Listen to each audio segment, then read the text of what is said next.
সে তো ও বলবে ভালো, আমি শুধু এটাই ওকে বলেছি তোর ওই দলের সম্মান নেই, ও দল চোরদের দল, ও দল চাকরি চুরি করা দল, ও দল মাটি চুরি করা দল, ও দল ড্রেনের মাটি চুরি করা দল, পুকুর ভরাট করা দল, ওই দল গার্বেজ চুরি করা দল, গার্বেজ চুরি করে বিক্রি করা দল, ও দল গরিব মানুষকে সবসময় তোলাবাজি গরিব মানুষকে তোলাবাজি করে সমস্ত নায়ক পার্থভৌমিক ওর হাত ধরে সবাই এইসব কাজ করে। ও দল হলো গুন্ডাদের দল, যেখানে আপনি দেখেছেন নৈহাটির বুকে প্রায় 100-র উপরে বোম রিকভারি হয়েছে। আরও একটা ওর বিজয় বলে কোনো লোক ছিল, তার গাড়িতেও বোম ছিল, কিন্তু পুলিশ, লোকাল পুলিশ তাকে সরিয়ে দিয়েছে, ওই বোমটা সরিয়ে দিয়েছে, ওখানে গার্ড করে ওকে বের করে দিয়েছে।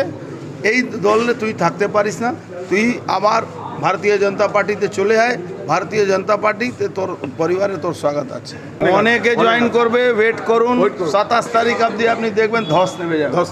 কিছু লোক ওখানে থাকবে, কিছু লোক জয়েন করে নেবে, তার ইলিগালদেরকে আমরা নেব না, আমরা সব লিগাল লোককে নেব।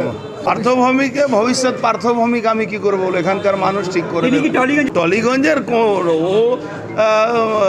নিজের ব্ল্যাক মানিগুলো খাটাবার জন্য রাজ চক্রবর্তীর সঙ্গে হাত মিলিয়ে ও hello hello hello sir role নিয়েছিল। কাড়ালিবাবু যেটা ঘুষখোর একটা রোল আছে, সেই রোলটা উনি রোল করেছেন, তো যেটা আছেন সেটাই করেছেন।